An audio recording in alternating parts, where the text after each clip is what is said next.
Hello guys, welcome back. हमने पिछले lecture के अंदर पढ़ा था आपका इन दोनों क्लासिफिकेशन के बारे में। हम पढ़ रहे हैं आपके anti hypertensive drug. Anti hypertensive में हमने दो क्लासिफिकेशन को पढ़ लिया था, एंजियोटेंसिन कन्वर्टिंग एंजाइम इनहिबिटर और एंजियोटेंसिन 2 रिसेप्टर एंटागोनिस्ट। नेक्स्ट आज हम जिस क्लासिफिकेशन के बारे में इस लेक्चर में पढ़ेंगे that is calcium channel blockers. ठीक है, इसके अंदर जो ड्रग्स आती हैं वो हैं आपकी निफेडिपिन, एम्लोडिपिन, वीरापमिल और डिल्टीज़ैम। इसको हम डिटेल में आज पढ़ेंगे। उससे पहले हम पढ़ते हैं कैल्शियम चैनल ब्लॉकर। इसका मतलब क्या होता है आपका। ठीक है, कैल्शियम का नाम सुना होगा आपने। कैल्शियम क्या होता है आपका, आयन होता है एक। ठीक है, कैल्शियम क्या होता है आपका, एक आयन होता है। जैसे सोडियम पोटेशियम होते हैं वैसे ही आपका कैल्शियम भी क्या है, एक आयन है। चैनल क्या होता है आपका, रास्ता। ठीक है, यानी कैल्शियम के जाने का रास्ता। ठीक है, कैल्शियम कहाँ से कहाँ जाएगा, सेल के बाहर से सेल के अंदर जाएगा। ठीक है, आपका कैल्शियम चैनल, कैल्शियम आपका क्या है, एक आयन है। चैनल क्या है, वो वे जहाँ से कैल्शियम सेल के बाहर से सेल के अंदर जाता है। ठीक है, उस रास्ते को ब्लॉक करने के लिए हम जो ड्रग्स ले रहे हैं उनका नाम है आपका क्या, कैल्शियम चैनल ब्लॉकर्स। ठीक है, अब हम कैल्शियम के चैनल को क्यों ब्लॉक कर रहे हैं, ऐसा कैल्शियम क्या करता है जिसकी वजह से आपका बीपी इंक्रीज हुआ या उसको मेंटेन करने में हमें हेल्प होगी। ठीक है, तो ये आपको पता होना चाहिए। आपका जो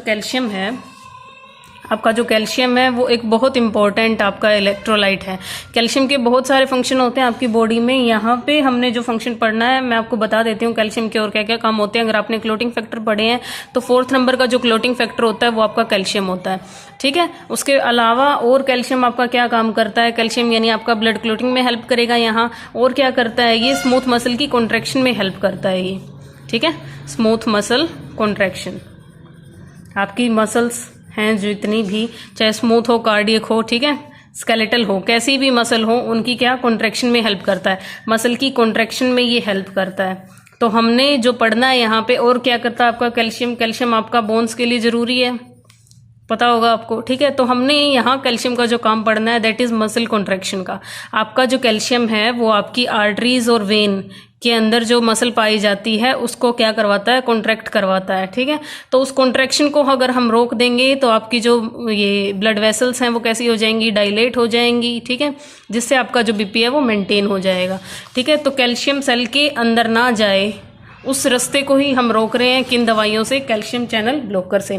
कैल्शियम चैनल ब्लॉकर्स को आप क्लासिफाई करोगे तो 3 क्लासिफिकेशन में ये होती है आपकी, फिनाइल एल्कलाई अमीन।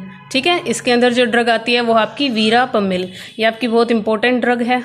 ठीक है, इन सब में नेक्स्ट जो क्लासिफिकेशन है दैट इज बेंजोथाइज़पीन। इसके अंदर जो आपकी ड्रग आती है दैट इज डिल्टीज़ैम। नेक्स्ट आपकी डाईहाइड्रोपायरिडीन्स, इसके अंदर आपकी जो ड्रग्स आती हैं दैट इज निफेडिपिन, एम्लोडिपिन। ठीक है, ये आपने इसके अंदर पढ़नी है। तो कैल्शियम चैनल ब्लॉकर क्या है, आपकी एंटी हाइपरटेंसिव ड्रग्स की क्लासिफिकेशन है जिसकी 3 सब क्लासेस हैं। ये ड्रग्स आपकी क्या है, calcium channel blocker. Calcium channel blocker आपको सिर्फ एंटी हाइपरटेंसिव में नहीं, जब आप एंजाइना पढ़ोगे, एंजाइना के अंदर भी ये दवाइयाँ दी जाती है। कंजस्टिव हार्ट फेलियर पढ़ोगे, वहाँ पे भी आपको कैल्शियम चैनल ब्लॉकर का मतलब यूज़ देखने को मिलेगा। तो आपकी ये जो ड्रग्स हैं वो बहुत जगह आपकी काम आती हैं। तो यहाँ हम इनको डिटेल में पढ़ लेंगे एक बार। तो अब आप इन ड्रग्स को समझने से पहले ये देखते हैं हम कि कैल्शियम के चैनल, यानी आपका कैल्शियम सेल के बाहर से अंदर कैसे जाता है, कितने चैनल्स होते हैं, कितने रास्तों से वो जा सकता है। सबसे जो फर्स्ट वे है that is voltage sensitive channel. ठीक है, वोल्टेज सेंसिटिव चैनल, जैसा नाम है वैसा ही होगा। वोल्टेज देखो किससे रिलेटेड, आपके ये करंट से रिलेटेड है ना। तो जितना करंट होगा, करंट के सेंसिटिव करंट के अकॉर्डिंग आपका कैल्शियम क्या करेगा, सेल के बाहर से सेल के अंदर मूव करेगा। ठीक है, तो वोल्टेज के अकॉर्डिंग कब आपका कैल्शियम एंटर करता है सेल के अंदर, जब आपका पोटेंशियल कितना होता है, -40 मिली वोल्टेज से क्या हो जाता है, मिली वोल्ट से क्या हो जाएगा आपका, कम हो जाएगा। तब आपका कैल्शियम क्या करेगा, सेल के बाहर से सेल के अंदर मूव कर जाएगा और क्या करवाएगा, उस सेल के अंदर जाके क्या करवाएगा, कॉन्ट्रैक्शन करवाएगा। ठीक है, यहाँ हम किस सेल की बात कर रहे हैं, मसल्स की कॉन्ट्रैक्शन करवाता है आपका कैल्शियम। ठीक है, नेक्स्ट जो है आपका कैल्शियम कैसे अंदर जाता है आपकी सेल के, दूसरा जो चैनल है उसका अंदर जाने का that is receptor operated channel. ठीक है, रिसेप्टर ऑपरेटेड चैनल का मतलब क्या है, आपकी सेल के ऊपर ही अब आपको पता है रिसेप्टर्स कहाँ प्रेजेंट होते हैं, या तो सेल के सरफेस पे या सेल के अंदर, ठीक है, या तो साइटोप्लाज्म में या सेल के सरफेस के अंदर। तो रिसेप्टर जहाँ भी प्रेजेंट होंगे आपके कैल्शियम के लिए, ठीक है, कैल्शियम आएगा। कैल्शियम कहाँ प्रेजेंट होता है आपका? एक्स्ट्रा सेलुलर फ्लूइड में प्रेजेंट होता है।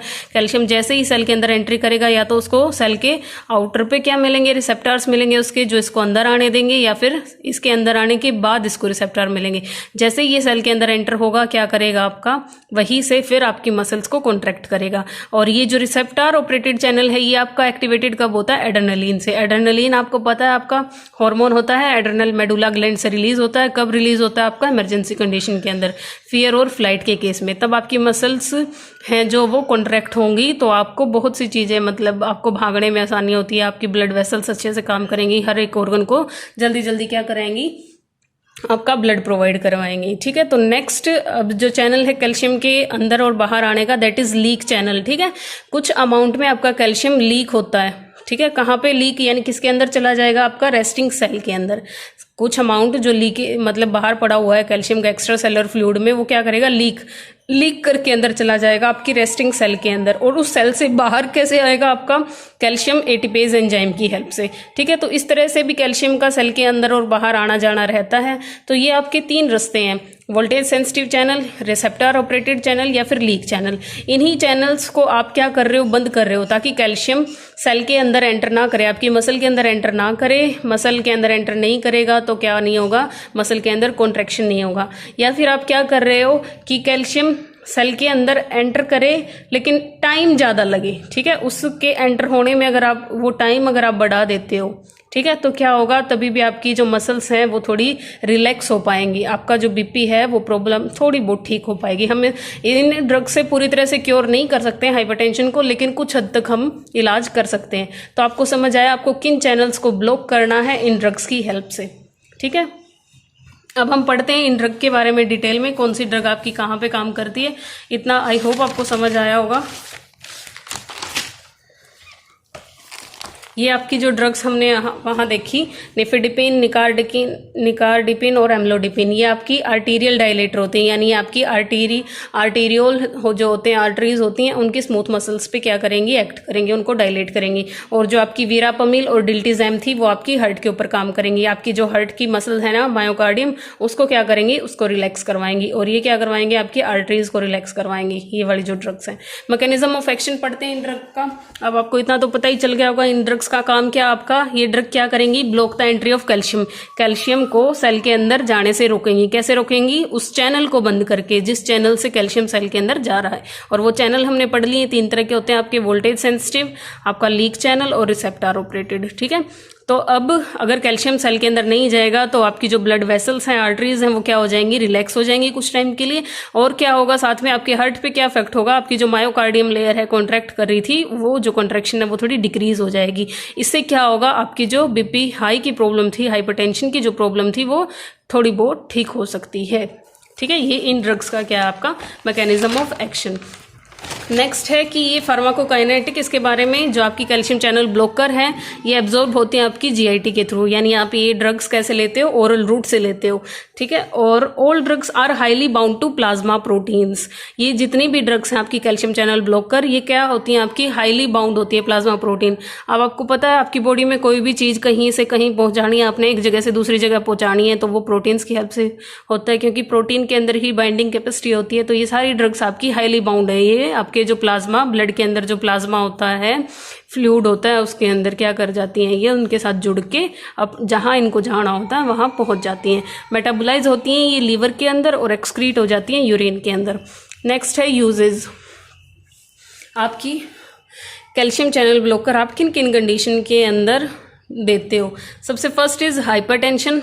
हाइपरटेंशन आपको पता ही है, हाइपरटेंशन आप कब बोलोगे? जब आपका बीपी 140/90 से अब हो जाए तब। एंजाइना पेक्टोरिस, आपने मेडिकल सर्जिकल के अंदर एंजाइनल डिजीज पढ़ी हो तो चेस्ट पेन होता है ये। नेक्स्ट है माइग्रेन। माइग्रेन के बारे में पता आपको क्या होता है? माइग्रेन आपका देखो क्या होता है। माइग्रेन एक तरह का हेडेक होता है, आपको पता है, लेकिन हेडेक भी ऐसा जिसकी इंटेंसिटी क्या वेरी करती हो, कभी तेज, कभी और तेज, माइल्ड, मॉडरेट, सीरियस, यानी इंटेंसिटी जिसकी वेरी करती हो, चेंज होती रहती हो, ठीक है। प्लस हेडेक के साथ साथ आपको और क्या देखने को मिले, नोजिया, फीलिंग ऑफ वोमिटिंग देखने को मिली। और क्या देखने को मिले आपको, sensitivity to light and sound, ना तो लाइट बर्दाश्त हो ना ही साउंड बर्दाश्त हो। ऐसी अगर कंडीशंस आपको एक पेशेंट के अंदर देखने को मिल रही हैं तो आप कह सकते हो उसको माइग्रेन है। और इस कंडीशन में हम क्या यूज़ करते हैं, आपकी कैल्शियम चैनल ब्लॉकर को हम यूज़ कर सकते हैं। और उनमें से भी स्पेशली वीरापमिल को ड्रग ऑफ चॉइस होती है आपकी, मतलब ये ड्रग कैल्शियम चैनल ब्लॉकर में यहाँ पे यूज़ होती है। नेक्स्ट है आपकी कंडीशन सुप्रा वेंट्रिकुलर अरिदमिया, ठीक है। अब ये समझाती हूँ मैं आपको सुप्रा वेंट्रिकुलर अरिदमिया क्या होता है आपका। देखो, सुप्रा वेंट्रिकुलर अरिदमिया को आप SVT, ठीक है, सुप्रा वेंट्रिकुलर टेकिकार्डिया भी बोल सकते हो। अरिदमिया क्या होता है आपका, अरिदमिया होता है आपका एबनॉर्मलिटी इन योर पल्स, ठीक है। आपकी जो हार्ट रेट है उसके अंदर एबनॉर्मलिटी आ जाए, उसको आप बोलते हो अरिदमिया। ये दो तरह का हो सकता है, आपका वेंट्रिकुलर अरिदमिया और सुप्रा वेंट्रिकुलर अरिदमिया। अब आपको पता है आपका हार्ट क्या होता है, ये आपका हार्ट है, इसके अंदर right atrium, left atrium, right ventricle, left ventricle, ये चार होते हैं ना। अब वेंट्रिकुलर से आप सीधा समझ रहे हो कि वेंट्रिकल्स की बात हो रही है दोनों की। अगर इन लोअर चैम्बर्स के अंदर, ठीक है, राइट वेंट्रिकल और लेफ्ट वेंट्रिकल के अंदर आपकी जो ये इनकी कॉन्ट्रैक्शन पावर है, हार्ट रेट है, देखो ये लिख रखा लोअर चैम्बर यानी वेंट्रिकल्स के अंदर जब heart rate more than normal हो जाए तो आप उसको क्या बोलोगे, वेंट्रिकुलर अरिदमिया। यानी आपकी जो इंक्रीज हो जाए, जितना नॉर्मल होना चाहिए, आपकी हार्ट रेट कितनी होती है, 70 होती है ना, 70 to 80, अगर इससे ज़्यादा इंक्रीज हो जाती है तो उसको क्या बोलोगे आप, वेंट्रिकुलर अरिदमिया। सुप्रा वेंट्रिकुलर से आप समझते हो वेंट्रिकल के ऊपर, सुप्रा मतलब ऊपर, किसके ऊपर, वेंट्रिकुलर, वेंट्रिकल के ऊपर आपके क्या है, एट्रियम्स हैं। तो सुप्रा वेंट्रिकुलर का मतलब क्या है, अपर चैम्बर यानी एट्रियम की जो कॉन्ट्रैक्शन है, ठीक है, या एट्रियम के अंदर जो ये जो कॉन्ट्रैक्ट हो रहे हैं वो कॉन्ट्रैक्शन की पावर इनकी इंक्रीज हो जाए, जिसकी वजह से आपकी heart rate more than normal हो जाए। तो सुप्रा वेंट्रिकुलर अरिदमिया के अंदर भी आप कौन सी ड्रग्स यूज़ करते हो, कैल्शियम चैनल ब्लॉकर्स का यूज़ करते हो। इसके अंदर भी जो मोस्ट कॉमन यूज़ की जाती है आपकी वो होती है वीरापमिल। नेक्स्ट है आपका वीरापमिल ड्रग के बारे में हम पढ़ते हैं। ये आपकी वीरापमिल जो ड्रग है ये आपकी हार्ट के ऊपर काम करती है। देखो, हमने दो ही तरह की ड्रग्स पढ़ी, मतलब दो ही जगह इनके काम पढ़े हैं।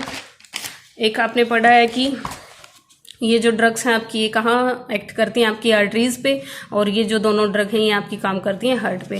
काम क्या है इनका, मसल्स को क्या करना, कॉन्ट्रैक्शन होने से बचाना, या फिर उनकी कॉन्ट्रैक्ट रिलैक्सेशन पीरियड को बढ़ाना, या फिर आप ऐसे कह सकते हो, ठीक है, या तो कॉन्ट्रैक्ट होने से रोकना या फिर रिलैक्सेशन पीरियड को बढ़ाना मसल के, ये ही होते हैं ना आपकी। तो आपकी जो वीरापमिल है इसका जो मेन काम है दैट इज़ ऑन हार्ट। क्या काम करती है ये आपके हार्ट पे, इसके 3 एक्शन है आपके, ठीक है। 3 एक्शन क्या है इसके, ये क्या करती है आपका, decrease the force of contraction. अब आपका हार्ट है, हार्ट के अंदर आपको पता है आपकी मायोकार्डियम लेयर होती है। मायोकार्डियम लेयर का काम क्या है, कॉन्ट्रैक्शन रिलैक्सेशन का। अब जिस फोर्स के साथ वो कॉन्ट्रैक्ट रिलैक्स हो रही है उस फोर्स को आप क्या कर दो, डिक्रीज कर दो, ठीक है। तो उससे क्या हो जाएगा आपका, अगर हार्ट आपका ज़्यादा कॉन्ट्रैक्ट रिलैक्स नहीं करेगा तो कार्डियक आउटपुट कम आएगा, कार्डियक आउटपुट कम आएगा तो आपका जो बीपी है वो नॉर्मल हो जाएगा। इस चीज़ को बोलते हैं आपका नेगेटिव आइनोट्रोपिक इफेक्ट, ठीक है। फोर्स ऑफ कॉन्ट्रैक्शन को घटाना, इस चीज़ को आप बोलते हो नेगेटिव आइनोट्रोपिक इफेक्ट। नेक्स्ट है आपका डिक्रीज हार्ट रेट, और ये क्या करती है आपकी, अब आपका फोर्स ऑफ कॉन्ट्रैक्शन अगर डिक्रीज हो जाएगा तो ऑटोमेटिक ही बात है आपकी क्या हो जाएगी, हार्ट रेट भी क्या हो जाएगी, कम हो जाएगी। और इस चीज़ को बोलते हैं नेगेटिव क्रोनोट्रोपिक इफेक्ट। और प्लस ये क्या करता है आपका, डिप्रेस करता है एस नोड को, ठीक है। अब आपको पता है आपकी यहाँ फर्स्ट ईयर एनाटॉमी में आप लोग पढ़ते हो, राइट एट्रियम की यहाँ ओपनिंग पे आपका एस नोड होता है, यही आपका जो ये इम्पल्स है भेजता है, यानी इसकी कॉन्ट्रैक्शन और रिलैक्सेशन में। यहाँ पे आपका इस सेप्टम के ऊपर आपका एवी नोड प्रेजेंट होता है, ठीक है। तो ये ही क्या करते हैं, आपके कॉन्ट्रैक्शन का मैसेज देते हैं भी इस रेट से हार्ट को कॉन्ट्रैक्ट रिलैक्स करना है, तो आप एस नोड को डिप्रेस कर देती है ये ड्रग, और एवी कंडक्शन यानी ये स्लो आगे मैसेज भेजेंगे कॉन्ट्रैक्शन का। तो इससे क्या होगा, आपका जो मतलब आपका जो हाइपरटेंशन की प्रॉब्लम थी वो कुछ हद तक ठीक हो जाएगी। नेक्स्ट जो आपकी ड्रग्स हैं वो हैं डाईहाइड्रोपायरिडामीन्स। ये जो ड्रग्स हैं ये आपकी आर्टरियोल्स पे काम करती हैं, आर्टरीज पे काम करती हैं, स्पेशली वेन्स पे भी नहीं, आर्टरीज पे ये काम करती हैं, ठीक है। आर्टरीज को क्या करती हैं, डायलेट करती हैं। डायलेट कैसे करेंगी, कॉन्ट्रैक्शन से, कॉन्ट्रैक्शन नहीं होने देंगी तो क्या होगा, रिलैक्स होंगी आपकी आर्टरीज।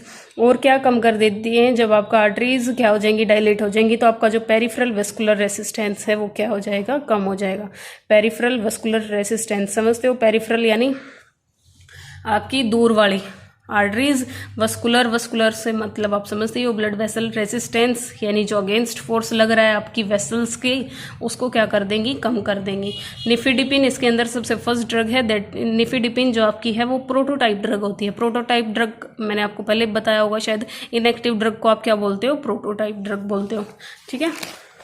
जो निफिडिपिन है आपकी वो कहाँ पे काम करती है, वो आपकी वेसल्स की स्मूथ मसल पे काम करती है। अब आपको इनका मैकेनिज्म ऑफ एक्शन तो पता ही है कि निफिडिपिन क्या करेगी, आपकी वस्कुलर स्मूथ मसल्स को क्या कर देगी, कैल्शियम चैनल को ब्लॉक करके वस्कुलर स्मूथ मसल को क्या करवा देगी, रिलैक्स करवा देगी या कॉन्ट्रैक्ट नहीं होने देगी। निफिडिपिन के जो मेन कॉमनली आपके साइड इफेक्ट देखने को मिलते हैं वो 2 देखने को मिलते हैं आपके। फर्स्ट है आपका रिफ्लेक्स टैकीकार्डिया, नेक्स्ट है आपका पैल्पिटेशन, ठीक है। रिफ्लेक्स टैकीकार्डिया, टैकीकार्डिया का तो आपको पता ही है, टैकीकार्डिया क्या होता है। देखो रिफ्लेक्स टैकीकार्डिया मैं आपको बताती हूँ क्या होता है, फास्ट हार्ट रेट। अब आपको पता है टैकीकार्डिया का मतलब क्या होता है, कार्डिया मतलब हार्ट से रिलेटेड, टैकी मतलब ज़्यादा, रिफ्लेक्स जब आपका हार्ट रेगुलरली या इरेगुलरली, ठीक है, एक तो क्या हो, रेगुलरली आपकी जो हार्ट रेट है वो फास्ट हो रही है, या फिर इरेगुलरली, कभी स्लो हो गई, कभी क्या हो गई, फास्ट हो गई, कभी स्लो, फिर कभी फास्ट, अगर इस तरह से आपका चलता है हार्ट के अंदर तो उसको बोलते हैं रिफ्लेक्स टैकीकार्डिया। और ये किसकी वजह से आपका देखने को मिल सकता है, आपको निफिडिपिन की वजह से। ये साइड इफेक्ट होता है इस ड्रग का। नेक्स्ट जो साइड इफेक्ट है दैट इज पैल्पिटेशन।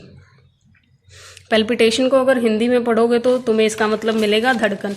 अब टैकीकार्डिया हो रहा है तो पैल्पिटेशन क्या होता है, आपकी एक ऐसी सेंसेशन होती है जिसमें आपको लगेगा कि आपका हार्ट रेस कर रहा है, भाग रहा है, बीट्स क्या हो रही हैं, स्किप हो रही है, यानी फोर्स ऑफ कॉन्ट्रैक्शन क्या है, हार्ट का क्या है, बढ़ गया है। तो ये साइड इफेक्ट इस ड्रग के आपको देखने को मिल सकते हैं। नेक्स्ट है आपकी एम्लोडिपिन। एम्लोडिपिन जो ड्रग है उसका ड्यूरेशन है, काम करने का जो टाइम है वो ज़्यादा होता है आपका निफिडिपिन के मुकाबले, ठीक है। और आपको ये 2 जो साइड इफेक्ट देखने को मिल रहे थे वो आपको एम्लोडिपिन के अंदर नहीं देखने को मिलेंगे। और ये ड्रग स्पेशली आपकी एंजाइना पेन और हाइपरटेंशन के अंदर ही यूज़ की जाती है। इसके जो कॉमन साइड इफेक्ट हैं वो होते हैं आपके हेडेक और एंकल एडिमा। नेक्स्ट आपकी जो ड्रग है दैट इज़ निमोडिपिन। ये आपकी सिलेक्टिवली काम करती है, ये आपकी बॉडी में सिर्फ कहाँ की ब्लड वेसल पे काम करती है, आपकी सेरिब्रल, आपके ब्रेन की ब्लड वेसल्स को ही डायलेट करेगी ये, ठीक है। ऊपर वाली थी जो ड्रग निफिडिपिन, एम्लोडिपिन, ये आपकी पूरी बॉडी की वेसल्स पे काम कर रही थी, पर ये स्पेशली आपकी सेरिब्रम एरिया पे ही काम करती है, ठीक है। ये मतलब फिर आप कहाँ कैसी कंडीशन में यूज़ करोगे आप इनको, ये आप तब यूज़ करोगे जब आपके कोई पेशेंट आया आपके पास, उसको है सब अर्कनोइड हेमरेज, ठीक है। आपके पास इस चीज़ से रिलेटेड एक पेशेंट आया है, सब अर्कनोइड हेमरेज, उस पेशेंट के अंदर फर्दर कोई न्यूरोलॉजिकल डिफेक्ट ना हो, अब वो इस न्यूरोलॉजिकल बीमारी के साथ तो आया आपके पास, इसके अलावा उसे कुछ और ना हो, उससे प्रिवेंट करने के लिए आप ये ड्रग दोगे, ठीक है, to prevent the neurological defect in patient with subarachnoid haemorrhage. अब आपको पता होना चाहिए सब अर्कनोइड हेमरेज आपका होता क्या है, ठीक है। अर्कनोइड अगर आपने वर्ड सुना हो तो आपकी ब्रेन की 3 लेयर होती हैं, ड्यूरा मैटर, पिया मैटर और अर्कनोइड मैटर। सबसे आउटर आपकी ये होती है ड्यूरा, बीच वाली आपकी अर्कनोइड होती है और सबसे इनर आपकी पिया मैटर होती है। ये जो लेयर्स हैं ये क्या करती हैं, इनको आप मेनिंजेस बोलते हो, ब्रेन की कवरिंग होती हैं, ये ब्रेन को प्रोटेक्ट करके रखती हैं। अब आपका जो ड्यूरा और अर्कनोइड के बीच जो स्पेस पाया जाता है उसको क्या बोला जाता है आपका, उसको बोला जाता है आपका सब ड्यूरल स्पेस, ठीक है, सब ड्यूरल स्पेस। किस किस के बीच, आपका ड्यूरा और अर्कनोइड के बीच जो स्पेस मिलता है, लेकिन जो अर्कनोइड और पिया के बीच स्पेस होता है उसको आप बोलते हो सब अर्कनोइड स्पेस, ठीक है। और ये समझ आया आपको, सब अर्कनोइड का मतलब क्या होता है, स्पेस बिटवीन द अर्कनोइड एंड पिया मैटर, ठीक है। इस स्पेस के अंदर क्या हो जाए, आपका हेमरेज हो जाए, इंटरनल ब्लीडिंग हो जाए, आपकी इस स्पेस के अंदर आपका क्या हो जाए, ब्लीडिंग हो जाए। ऐसा पेशेंट अगर आपके पास आता है तो उसके अंदर कोई और डिफेक्ट ना हो, उससे प्रिवेंट करने के लिए आप निपोडिपिन नाम की दवाई देते हो। और इसके साइड इफेक्ट क्या हो सकते हैं, आपके हेडेक हो सकता है उस पेशेंट को, डिजीनेस यानी सुस्ती हो सकती है और डायरिया हो सकता है, ठीक है। तो ये थी आपकी calcium channel blockers. I hope आपको ये समझ आई होंगी। नेक्स्ट हम जो क्लासिफिकेशन पढ़ेंगे वो होगी आपकी डायरेटिक्स के बारे में, ठीक है। डायरेटिक्स के बारे में, डायरेटिक्स आपकी कैसे काम करती हैं आपकी बीपी की प्रॉब्लम को ठीक करने के अंदर। थैंक यू गाइस, अगर आपको समझ आता है तो बताइएगा मुझे, ठीक है।